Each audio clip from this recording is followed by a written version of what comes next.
자, 오늘은 제가 2025년 최근에 본 수능이죠. 그래서 이거에 대한 총평을 한번 이제 찍어보려고 하는데요. 뭐 지금 아시다시피 언론이나 막 뉴스에서는 막 난이도가 쉬웠다, 막 평이했다 이런 말들이 많잖아요. 근데 우리 막상 시험을 본 학생들은 생각이 좀 다를 거예요. 저도 수능 국어 당일에 이걸 뽑아가지고 한번 직접 풀어봤거든요. 그래서 제 개인적인 생각을 이 총평이라는 형식을 빌려가지고 한번 좀 말씀드리겠습니다.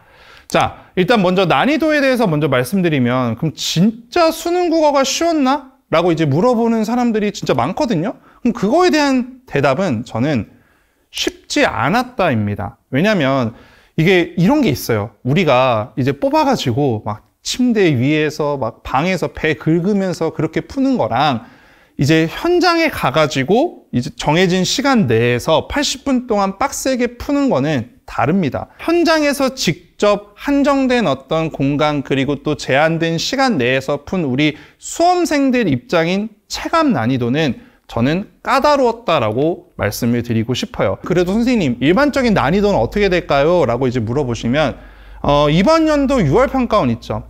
6월 평가원에 비해서는 쉬운 건 맞습니다. 하지만 이번 9월 평가원에 비해서는 어려웠다라고 말씀드리면서 6월과 9월 사이의 난이도로 출제되었다라고 말씀드릴게요. 그리고 또 하나 더 추가하면, 그럼 왜 평이하다고 이제 말이 나오나요? 라고 이제 그런 질문들을 많이 할 텐데, 제 생각에는 상위권이랑 최상위권 학생들한테 있어서 이 시험은 괜찮았을 것 같아요. 왜냐면 사실 우리 최상위권, 상위권들은 막 1등급, 뭐 하나 틀리거나 뭐 다 맞거나 뭐 그런 학생들이잖아요. 그럼 그런 학생들 입장에서 이런 난이도의 시험을 보면 그렇게 어렵다라고 느끼기보다는 할만하네? 괜찮네? 그러면서 시간이 조금 이제 단축이 되면서 나머지 이제 시간이 이제 확보가 됐을 때 그걸 몇 문제에다 쏟아 부어가지고 그래서 점수가 이제 좀 높게 나왔을 텐데, 근데 반면에 우리 중위권, 중하위권 학생들 있잖아요. 이 학생들은 이 시험이 쉬웠다라고 못 느꼈을 것 같아요. 그냥 또 어렵네 라고 느끼면서 시간에 쫓겨가지고 문제를 풀 가능성이 높았을 거라고 봅니다. 그러면 어쨌든 난이도는 그렇고, 그럼 이제 우리가 이 시험을 통해서 배울 것들이 있잖아요. 그럼 그 배울 것들과 우리가 짚고 넘어가야 될 것들을 몇 가지 말씀드리면, 일단 첫 번째 보시면 EBS 연계. EBS 연계가 잘 됐다, 이런 말을 하려고 하는 게 아니라, 물론 잘 됐죠. 근데 제가 문제를 풀어보고 그리고 또 학생들한테 피드백을 받았을 때 연계는 잘 됐지만 막상 연계빨로만 문제를 풀었으면 그러면 좀 틀리지 않았을까 싶습니다. 다시 말해서 우리 막 이런 생각 버려야 돼요. EBS 연계가 잘 됐다네? 막 어떤 선생님은 막 다 맞췄다 막 이렇게 막 하시는 분들 있잖아요. 근데 그게 중요한 게 아니라 EBS 연계만으로 내가 이제 문제를 풀겠다는 생각을 버리는 게 중요합니다. 왜 그러냐면 같은 작품이에요. 내가 배웠어. 근데 막상 배워가지고 그냥 편하게 읽을 수는 있지만, 근데 막상 선택지 가가지고 문제를 풀 때는 그 선택지에서 판별이 시간이 오래 걸리고 까다롭지 않았을까 싶습니다. 이번 수능이 딱 그랬어요. 그래서 우리 예비 26수능을 준비한 학생들은 EBS 연계 많이 됐으니까 나 이거 암기해서 해야지, 그런 생각 버리세요. 그럼 두 번째, 선지에 대한 판단 기준을 만드셔야 됩니다. 왜냐하면 방금도 얘기했던 것처럼 선택지 판별이 좀 어려웠다. 그러니까 이게 쉽게 그냥 답이 3번이네, 답이 4번이네 이렇게 나오는 게 아니라 고민을 하는 시간이 좀 늘었을 거라고 봅니다. 그러니까 내가 기출문제랑 그 다음에 기본적인 어떤 우리 문제들 있죠? 그런 걸 통해 가지고 어디에다 다 적용할 수 있는 그런 일반적인 기준, 이게 적극적이야, 적극적이 아니야, 이런 어떤 생각까지도 지금부터 만드셔야 됩니다. 그래야지 이번 수능처럼 내가 선택지 판별의 시간을 낭비 안 할 수 있어요. 그리고 또 하나 더 하면 생각의 과정, 이 생각하는 힘을 기르셔야 됩니다. 왜냐하면 단순히 작품에서 A가 나왔네, 그러니까 곧바로 C야, 이게 아니라 우리 평가원은 제가 매번 말씀드리지만 A에서 C까지 가는 그 B라는 과정을 물어봅니다. 그러니까 겨울방학 때 이 생각의 과정을 키우는 힘도 중요하고요. 그리고 마지막 독서를 좀 말씀드리면, 독서가 사실은 개인적으로 봤을 때 상대적인 어떤 난이도를 한번 판별해 보면 문학이 조금 더 어렵지 않았을까 싶어요. 독서에 비해서. 물론 또 동의를 안 하시는 분도 있을 수 있죠. 근데 제 생각에는 독서는 괜찮았다. 근데 막 우리 뭐 이번에 지문에 보시면 막 노이즈 막 이래가지고 또 애들이 막 힘들어하고 막 그랬을 텐데, 근데 어쨌든 난이도 자체는 상대적으로 이제 문학이 좀 더 높았다라고 생각하고, 그럼 독서를 어떻게 하면 잘할 수 있냐? 얘도 EBS 연계로 해서 뭐 주제 아는 거 마음은 편할 수 있죠. 근데 그래도 결국에는 독해력이 제일 중요합니다. 그러니까 글을 읽고 이해하고 내가 사고할 수 있는 그런 힘을 키우는 거를 저는 추천드립니다. 알겠죠? 그럼 이제 전체적으로 다 한번 종합해가지고 26 수능을 준비하는 우리 예비 고3들과 그리고 또 이런 말하긴 그렇지만 예비 N수생들을 위해서 제가 몇 가지를 좀 조언을 하려고 하는데요.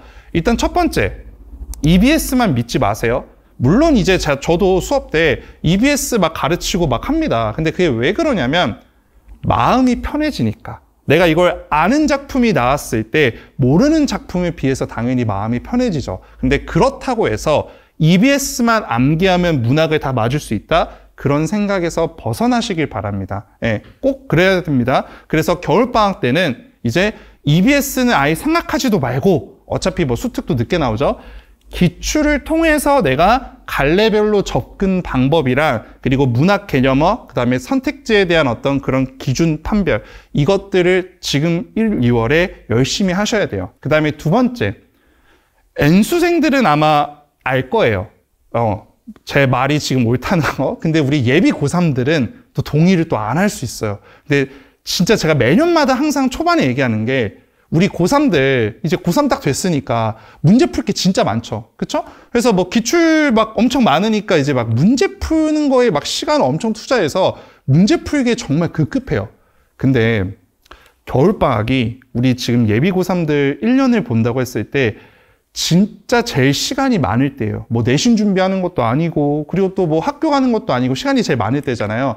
이 시기에 문제 푸는 것도 푸는 거지만 생각을 좀 제일 많이 하셨으면 좋겠습니다. 그래서 일주일에 한 번에서 한 두 번 정도를 이제 내가 한 2시간, 3시간 정도 이제 한 지문해도 되고 한 두 지문 해서도 되고 내가 직접 고민하고 어려운 거를 직접 찾아내 보려고 하고 왜 얘가 답이고 왜 얘가 답이 아닌지를 해보는 연습을 꼭 하셨으면 좋겠어요.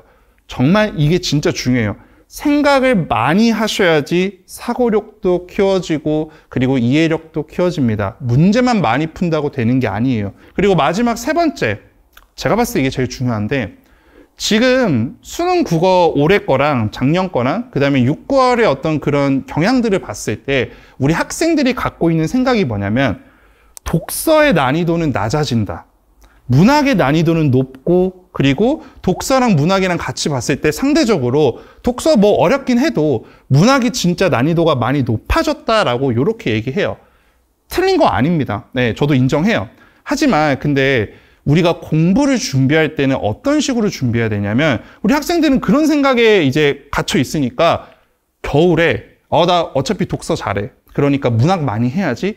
이렇게 이제 공부를 하게 됩니다. 근데 만약에 내년은 어떻게 될지 몰라요. 다시 독서가 또 어려워질 수 있어요. 네, 문학이 조금 더 쉬워질 수 있고 아니면 문학의 난이도는 그대로인데 독서가 다시 또 어려워질 수 있거든요. 그래서 우리는 1, 2월 달 처음 시작할 때 이런 난이도에 대한 어떤 고정관념들을 다 버려버리고 독서는 문학이는 다 열심히 하셔야 됩니다. 왜? 그래야지 어떤 돌발 상황이 나와도 우리가 대응할 수 있죠.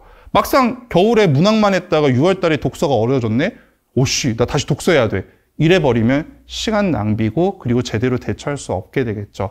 그러니까 마지막 세 번째, 난이도에 대한 생각, 상대적인 난이도에 대한 생각하지 말고 뭐든지 다 열심히 하셨으면 좋겠습니다.